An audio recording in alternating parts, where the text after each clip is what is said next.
విశాఖ ఉక్కు కర్మాగారం ప్రైవేటీకరణ నిరోధించడం కూటమి ప్రభుత్వం సాధించిన చారిత్రాత్మక విజయమని రాష్ట్ర గృహ నిర్మాణ సమాచార పౌర సంబంధాల శాఖ మంత్రి కొలుసు పార్థసారథి పేర్కొన్నారు. ఏలూరు కలెక్టరేట్ వీడియో కాన్ఫరెన్స్ హాల్లో మంగళవారం పాత్రికేయుల సమావేశంలో మంత్రి పార్థసారథి మాట్లాడుతూ 7.3 మిలియన్ టన్నుల ఉక్కు ఉత్పత్తి సామర్థ్యంతో 1,00,000కు పైగా ప్రజలకు ఉపాధి అందిస్తూ 22,000 ఎకరాలలో నిర్మించిన విశాఖ ఉక్కు కర్మాగారం తెలుగు ప్రజల సెంటిమెంట్ అన్నారు. విశాఖ ఉక్కు ఆంధ్రుల హక్కు అంటూ తెలుగు ప్రజల పోరాట ఫలితంగా ఏర్పడిందని, ఈ ఉద్యమంలో 30 మంది తమ ప్రాణాలను త్యాగం చేశారన్నారు. విశాఖ ఉక్కు ఉద్యమం ఆ రోజుల్లో అతిపెద్ద ఉద్యమం అన్నారు. 1992లో ప్రారంభమైన విశాఖ ఉక్కు కర్మాగారం దేశ ఆర్థిక ప్రగతికి ఎంతగానో తోడ్పడుతుందన్నారు. ఎంతో గొప్ప టెక్నాలజీతో నైపుణ్యం కలిగిన కార్మికులతో ప్రగతి పథంలో నడిచిన విశాఖ ఉక్కును కేంద్ర ప్రభుత్వంలో ఎకనామిక్ అఫైర్ కమిటీ నష్టం వస్తున్నదన్న కారణంతో 100% ఈక్విటీ షేర్ల ఉపసంహరణకు ప్రయత్నించిందన్నారు. ఆ సమయంలో ఉత్తరాంధ్ర ప్రజలు తెలుగుదేశం జనసేన విశాఖ ఉక్కు కార్మికులు వ్యతిరేకించారన్నారు. ఈ సమావేశంలో ఏలూరు శాసనసభ్యులు బడేటి రాధాకృష్ణయ్య, ఏలూరు నగర మేయర్ షేక్ నూర్జహాన్ ప్రభృతులు పాల్గొన్నారు. గౌరవ ముఖ్యమంత్రి శ్రీ నారా చంద్రబాబు నాయుడు గారి ప్రభుత్వం, కూటమి ప్రభుత్వం ఈ 6-7 నెలల కాలంలో సాధించిన గొప్ప విజయాల్లో విశాఖపట్నం స్టీల్ ప్లాంట్ని నిధులు సాధించడం గొప్ప విజయంగా మనం చేస్తా ఉన్నాం. 22,000 ఎకరాల్లో దాదాపు 7.3 మిలియన్ టన్నుల స్టీల్ ఉత్పత్తి చేయడానికి దాదాపు 1,00,000 మందికి ఉపాధి కల్పిస్తూ ఈ ప్రాజెక్టు కోసం తెలుగు వారందరూ కూడా పెద్ద ఎత్తున ఉద్యమం చేసిన విషయం ఇంకా ఎవరు మర్చిపోలే. ఈ తెలుగు రాష్ట్రాల్లో విశాఖ ఉక్కు ఆంధ్రుల హక్కు అని చెప్పేసి ఆంధ్రప్రదేశ్లో జరిగిన ఉద్యమాల్లో ఒక గొప్ప ఉద్యమం ఆ స్టీల్ ఉద్యమం అని చెప్పేసి మనం చేస్తా ఉన్నాం. దాదాపు 30 మంది ప్రాణాలు కూడా సాక్రిఫైస్ చేశారు ఈ ప్రాజెక్ట్ని సాధించడం కోసం. కేవలం ఆంధ్రుల పోరాట ఫలితంగా స్థాపించబడ్డ ఈ విశాఖపట్నం స్టీల్ ప్లాంట్ 1992లో ప్రారంభించబడి దేశ ఆర్థిక ప్రగతికి ఎంతో దోహదం చేసిన విషయాన్ని కూడా మరవలేనిది అని చెప్పేసి మీకు మనవి చేస్తా ఉన్నాను. ఒక గొప్ప టెక్నాలజీస్తో నైపుణ్యం కలిగిన కార్మికులతో ఈ ప్రాజెక్టు, ఈ ఫ్యాక్టరీ, స్టీల్ ఇండస్ట్రీ బ్రహ్మాండంగా నడిచింది.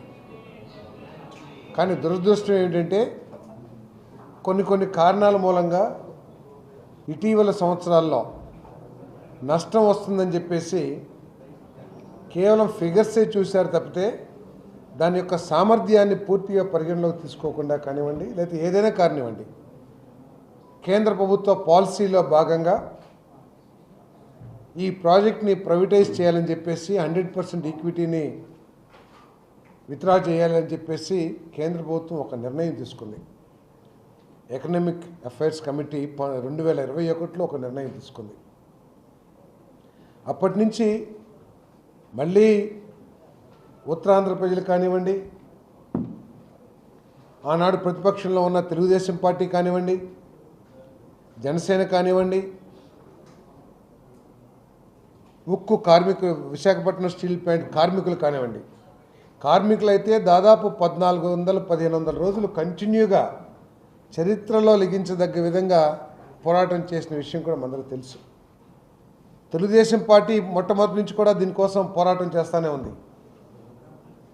ఆఖరికి లోకేష్ గారు ఒకవేళ కేంద్ర ప్రభుత్వం వదిలించుకోవాలని ప్రయత్నం చేస్తే ఆ ఫ్యాక్టరీని రాష్ట్ర ప్రభుత్వం ఆధ్వర్యంలో నడపాలి, ఆ ఫ్యాక్టరీని కాపాడుకోవాలి, దాంట్లో ఆధారపడ్డ లక్షల కుటుంబాలని మనం ఆదుకోవాలని చెప్పేసి 2021లోనే ప్రస్తుత human resources minister, IT minister Lokesh గారు చెప్పిన విషయాన్ని ఈరోజు జ్ఞాపకం చేసుకోవాలని చెప్పేసి మనం చేస్తాను. ఆ రోజు మెడలు వంచుతాం, ఒప్పిస్తామని రకరకాల మాటలు చెప్పిన ఆనాటి ప్రభుత్వం 28 మంది పార్లమెంట్ సభ్యులు ఉన్నా కూడా కనీసం పునరాలోచించే విధంగా కూడా ఒత్తిడి తీసుకురాలేకపోవటం గత ప్రభుత్వం ఆ వైఎస్ఆర్ కాంగ్రెస్ పార్టీ యొక్క గొప్ప వైఫల్యంగా ఈ సందర్భంగా నేను తెలియజేస్తా ఉన్నాను. నేను చాలాసార్లు ఢిల్లీ పర్యటనలు చేశారు. ఏ ఒక్క పర్యటన ద్వారా అయినా సరే ఈ రాష్ట్రానికి మేలు జరిగిందని చెప్పేసి వైఎస్ఆర్ కాంగ్రెస్ పార్టీ చెప్పుకోగలదా అని చెప్పేసి అడుగుతా ఉన్నాను నేను. ఈ రాష్ట్ర ప్రజలకి ఆశ్చర్యం కలుగుతుంది.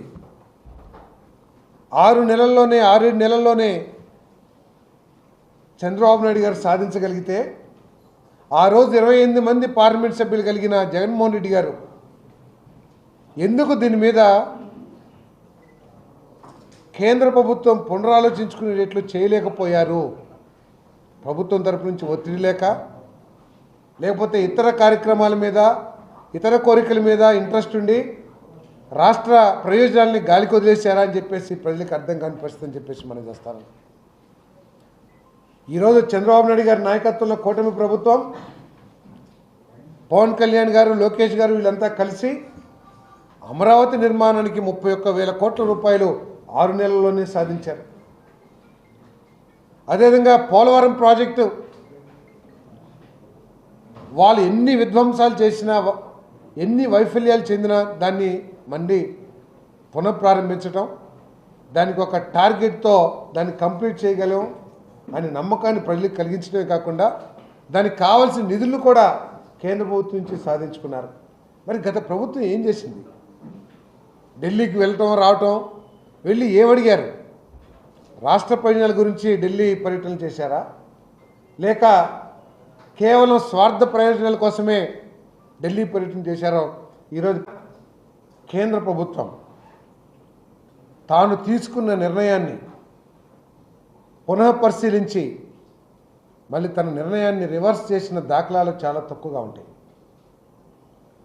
ప్రైవేటైజేషన్ పాలసీని కొనసాగిస్తూ దాంట్లో కేవలం steel plant Visakhapatnam steel plant ఒక్కదాన్నే ప్రైవేటైజేషన్ నుంచి పక్కకు పెట్టి దాన్ని మళ్ళీ ఎస్టాబ్లిష్ చేయడానికి 11,400 కోట్ల రూపాయలు శాంక్షన్ చేయటం అనేది ఇది చంద్రబాబు నాయుడు గారి నాయకత్వానికి, చంద్రబాబు నాయుడు గారి నాయకత్వం పట్ల కేంద్ర ప్రభుత్వానికి ఉన్న నమ్మకానికి తార్కాణం అని చెప్పేసి ఈ సందర్భంగా నేను తెలియజేస్తా ఉన్నాను. నేను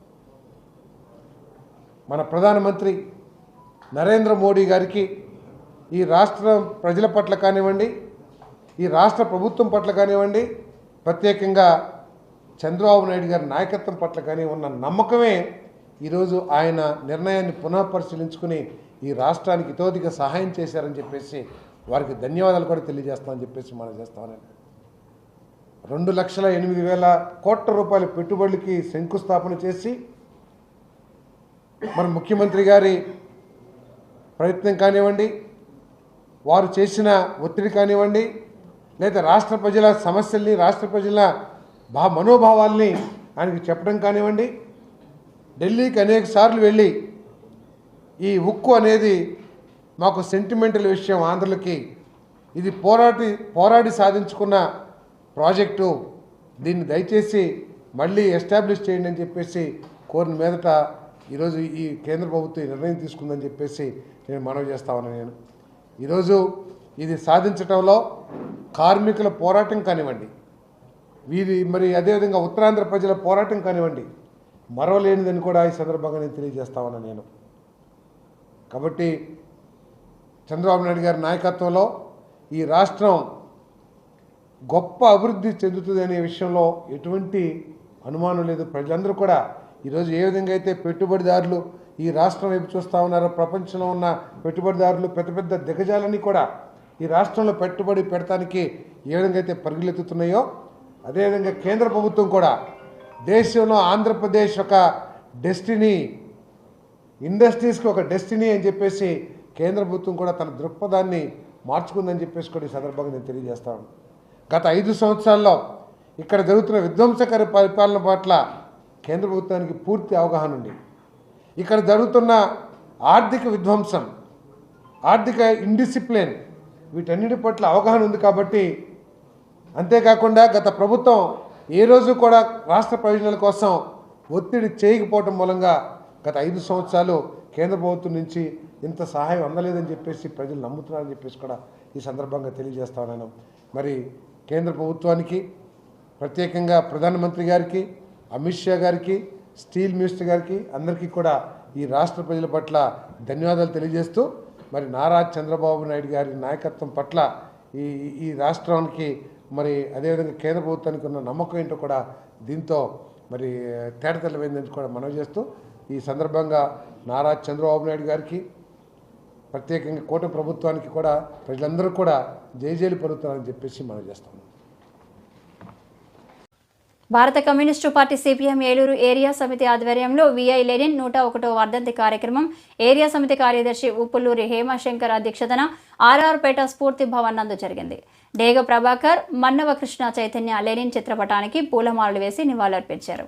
అనంతరం కార్యక్రమంలో పాల్గొన్న వారు లెనిన్ చిత్రపటానికి పూలు వేసి వర్ధిల్లాలి మార్క్సిజం, లెనినిజం, జోహార్ కామ్రేడ్ అంటూ నినాదాలు చేశారు. ఈ కార్యక్రమంలో పాల్గొన్న డేగ ప్రభాకర్ మాట్లాడుతూ ప్రపంచంలోనే మొట్టమొదటి సోషలిస్ట్ రాజ్యాన్ని స్థాపించిన మహనీయుడు లెనిన్ అని కొనియాడారు. ప్రపంచానికి కమ్యూనిజాన్ని మార్క్స్, ఎంగెల్స్ పరిచయం చేస్తే రష్యాలోని సామాజిక పరిస్థితులకు అనుగుణంగా కమ్యూనిజాన్ని మలిచి సోషలిస్టు రాజ్య స్థాపన కోసం పోరాడి సాధించిన ఘనుడు లెనిన్ అని తెలిపారు. 1917లో లెనిన్ సారథ్యంలో రష్యాలో ఏర్పడిన సోషలిస్టు పరిపాలన ప్రపంచవ్యాప్తంగా వివిధ దేశాలలో జరుగుతున్న ఉద్యమాలకు, పోరాటాలకు దిక్సూచిగా మారి అనేక దేశాలలో కమ్యూనిస్టు పార్టీలు ఏర్పడి ఎర్ర జెండా చేతపట్టి పోరాటాలు చేశారని, అందులో భాగంగానే 1925 డిసెంబర్ 26న భారతదేశంలో భారత కమ్యూనిస్టు పార్టీ ఏర్పడిందని తెలిపారు. డేగా ప్రభాకర్, సిపిఐ రాష్ట్ర కార్యదర్శి వర్గ సభ్యులు. ఈరోజు మొదట సోషలిస్టు రాజ్య స్థాపకుడు విఐ లెనిన్ గారి 101వ వర్ధంతిని ఏలూరు సిపిఐ జిల్లా కార్యాలయం స్ఫూర్తి భవన్లో ఏలూరు ఏరియా పార్టీ ఆధ్వర్యంలో నిర్వహిస్తున్నందుకు వారికి ప్రత్యేక అభినందనలు తెలియజేస్తా ఉన్నాను. ప్రపంచానికి మార్క్సిజాన్ని మార్క్స్, ఎంగెల్స్ పరిచయం చేస్తే దాన్ని రష్యా సామాజిక, సాంఘిక, ఆర్థిక పరిస్థితులకి అన్వయించి లెనిన్ గారు మొట్టమొదటి విప్లవాన్ని రష్యాలో తీసుకొచ్చి దాన్ని సోవియట్ యూనియన్గా రూపాంతరం చెందడానికి కావాల్సిన ప్రయత్నం చేశారు.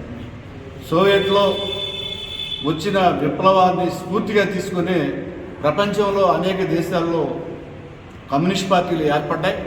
అందులో భాగంగా భారతదేశంలో కూడా 1925లో కమ్యూనిస్ట్ పార్టీని ఆ స్ఫూర్తితో, ఆ ఉత్తేజంతో ఏర్పాటు చేయడం జరిగింది. అంటే దోపిడీ లేని వ్యవస్థ, అందరికీ పని, అందరికీ వైద్యం, అందరికీ చదువు, అందరికీ సమానమైన అవకాశాలు కమ్యూనిస్ట్ పార్టీ వ్యవస్థలో ఉంటాయని చెప్పేసి లెనిన్ గారు నిరూపించాడు. రష్యాలో, సోవియట్ యూనియన్లో కమ్యూనిస్ట్ పార్టీ పరిపాలన ద్వారా దాని నుంచే ప్రపంచం అంతా ఉత్తేజం పొందింది. అట్లాంటి మహానుభావుడి వర్ధంతిని, 101వ వర్ధంతిని ఇవాళ నిర్వహించుకుంటూ ఆయన వదిలిన ఆశయాలు ఏదైతే ఉన్నాయో, ఆయన చూపించిన మార్గం ఏదైతే ఉందో ప్రజలను సమీకరించి ఆ మార్గంలోకి మరింత పదునైన పోరాటాలు చేయడం ద్వారా వ్యవస్థ మార్పుకి అందరూ ప్రయత్నం చేయాలని చెప్పేసి ప్రత్యేకంగా విజ్ఞప్తి చేస్తూ సెలవు తీసుకుంటారు. కేంద్ర ప్రభుత్వం కొబ్బరికి ప్రకటించిన కనీస మద్దతు ధర కొబ్బరి రైతులకు ఏమాత్రం సరిపోదని క్వింటాల్ కొబ్బరికి 15,000 కనీస మద్దతు ధర ప్రకటించాలని ఆంధ్రప్రదేశ్ కొబ్బరి రైతుల సంఘం రాష్ట్ర కన్వీనర్ కె శ్రీనివాస్ డిమాండ్ చేశారు. మంగళవారం ఏలూరు అనే భవనంలో సంక్షోభంలో కొబ్బరి సాగు, కొబ్బరి రైతుకు కనీస మద్దతు ధర అంశంపై నిర్వహించిన కొబ్బరి రైతుల సమావేశంలో ఆయన మాట్లాడారు.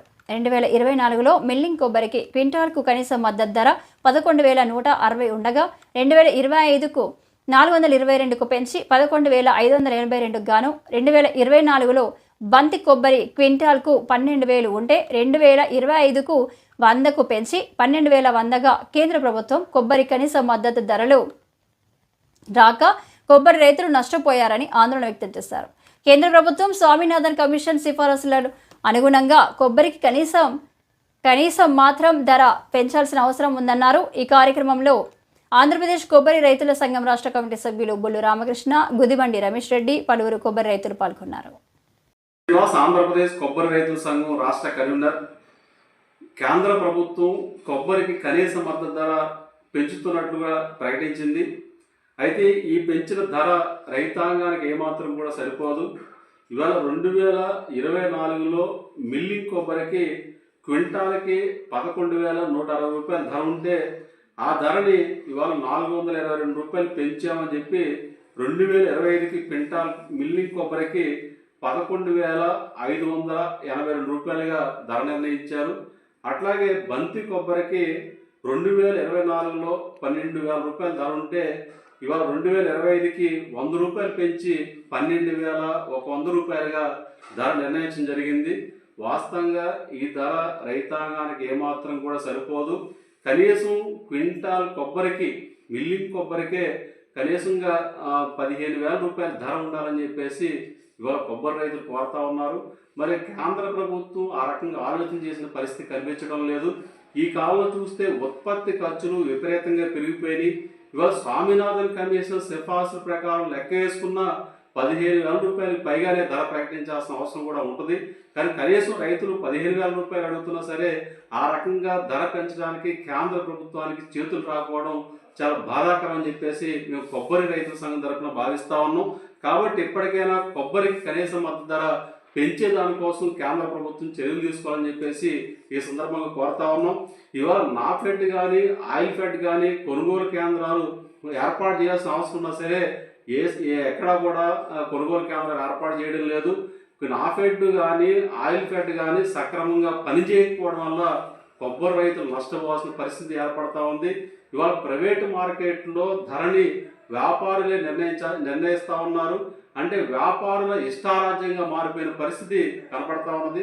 మరి ఇట్లాంటి పరిస్థితుల్లో నాఫెడ్ కానీ ఆయిల్ ఫెడ్ కానీ ఇవాళ రంగంలోకి దిగి కొబ్బరి ధర పడిపోయిన సందర్భాల్లో రైతుల నుండి కొబ్బరి కాయల్ని కొనుగోలు చేసే దానికోసం చర్యలు తీసుకోవాలి. ప్రధానంగా ప్రతి సంవత్సరం కూడా మే, జూన్, జూలై మాసాల్లో 3 మాసాల పాటు కొబ్బరి కొనుగోలు కేంద్రాలని తెరిచి ఉంచి ఆ రకంగా కొబ్బరి రైతుల నుండి కాయలు కొనే దానికోసం ప్రభుత్వం చర్యలు తీసుకోవాలని చెప్పేసి కూడా ఈ సందర్భంగా మేము కోరుతా ఉన్నాం. అట్లే ప్రధానంగా కొబ్బరికి మేము బీమా పథకాన్ని అమలు చేస్తామని చెప్పేసి చెప్తా ఉన్నారు. మరి కొబ్బరికి బీమా పథకం అది రైతులకు ఏమాత్రం కూడా ధీమా కల్పించే పద్ధతిలో లేదు. ఇవాళ ప్రీమియం పేరుతో రైతుల నుంచి డబ్బు వసూలు చేసే పరిస్థితి కనపడతా ఉంది. కానీ ఆ ప్రీమియం కూడా ఇవాళ నష్టమైన కొబ్బరి రైతులు చెల్లించలేని పరిస్థితి ఉంది. కాబట్టి ఉచిత బీమా పథకాన్ని అమలు చేయాలి, ప్రీమియం ప్రభుత్వం భరించాలని చెప్పేసి కూడా డిమాండ్ చేస్తా ఉన్నాం. కానీ పంట నష్టమైన సందర్భాల్లో, కొబ్బరి చెట్లు నష్టమైన సందర్భాల్లో ఇవాళ కొబ్బరి రైతులకి పరిహారం చెల్లించే విధంగా బీమా పథకం ఉండాలని చెప్పేసి కోరుతా ఉన్నాం. అట్లాగే కొబ్బరి బోర్డు ద్వారా, అభివృద్ధి బోర్డు ద్వారా ఇవాళ ప్రోత్సాహకాలు అందించడంతో పాటు కొబ్బరి ఆధారిత పరిశ్రమలు ఏర్పాటు చేసే విధంగా ప్రభుత్వం చర్యలు ఉండాలి. ఆ రకంగా కొబ్బరి రైతుల్ని అన్ని రకాలుగా ఆదుకునే దానికోసం, కొబ్బరి పంట సాగుని ప్రోత్సహించే దానికోసం వాళ్ళ కేంద్ర రాష్ట్ర ప్రభుత్వాలు చర్యలు తీసుకోవాలని చెప్పేసి మేము కొబ్బరి రైతుల సంఘం తరపున కోరుతా ఉన్నాం. కాబట్టి ఎప్పటికైనా కొబ్బరి రైతులను ఆదుకునే విధంగా ప్రభుత్వాల యొక్క చర్యలు ఉండాలి, కొబ్బరి పంట నిలబెట్టే విధంగా చర్యలు ఉండాలని చెప్పేసి కోరుతా ఉన్నాం. ఎందుకంటే కొబ్బరికి అంతర పంటలు ఉన్నాయి కాబట్టి ఇవాళ కొబ్బరి తోటలు ఉన్నాయి. ఇవాళ అంతర పంటలు లేకపోతే కనుక కొబ్బరి తోటల్ని తొలగించుకోవాల్సిన పరిస్థితి రైతులకు ఏర్పడతా ఉంది. కాబట్టి సంక్షోభంలో ఉన్న కొబ్బరి సాగుని గట్టెక్కించే విధంగా ప్రభుత్వాలు చర్యలు ఉండాలి. కనీసం మద్దతు ధర క్వింటాల్ కొబ్బరికి 15,000 రూపాయలు కేంద్ర ప్రభుత్వం ప్రకటించాలి. లేని పక్షంలో కొబ్బరి రైతులను ఐక్యం చేసి ఆందోళనలు, పోరాటాలు చేస్తామని చెప్పి సందర్భంగా మేము తెలియజేస్తాము. నైపుణ్య శిక్షణ కేంద్రాల ఆధారంగా ప్రతిభ ఉన్న వారికి ప్రభుత్వ ప్రోత్సాహకం అందించడం, వచ్చే 5 ఏళ్లలో 20 లక్షల ఉద్యోగాలు కల్పించడమే కూటమి ప్రభుత్వం లక్ష్యమని చింతలపూడి ఎమ్మెల్యే రోషన్ కుమార్ అన్నారు. ఈ సందర్భంగా ఎమ్మెల్యే రోషన్ కుమార్ మాట్లాడుతూ స్కిల్ డెవలప్మెంట్ కార్పొరేషన్ ద్వారా నిరుద్యోగులకు ఉద్యోగ అవకాశాలు కల్పించాలని విజయవాడలోని మంగళవారం ఐఏఎస్, ఐపీఎస్, ఎస్డిసి నిర్వాహక సంచాలకులు, ముఖ్య కార్యనిర్వహణాధికారి G Ganesh Kumar, seed AP chairman Deepak రెడ్డిని కలిసి అవకాశంగా ఉన్న పరిస్థితులను వివరించడం జరిగిందని తెలిపారు. అందుకు ఆయన సానుకూలంగా స్పందించడం జరిగిందని ఎమ్మెల్యే రోషన్ కుమార్ తెలిపారు. ముఖ్యమంత్రి చంద్రబాబు విజన్ 2047 డాక్యుమెంట్తో పనిచేస్తున్నారని అన్నారు. నారా లోకేష్ యువతకు పెద్ద ఎత్తున ఉపాధి అవకాశాలు సృష్టిస్తున్నారని చెప్పారు.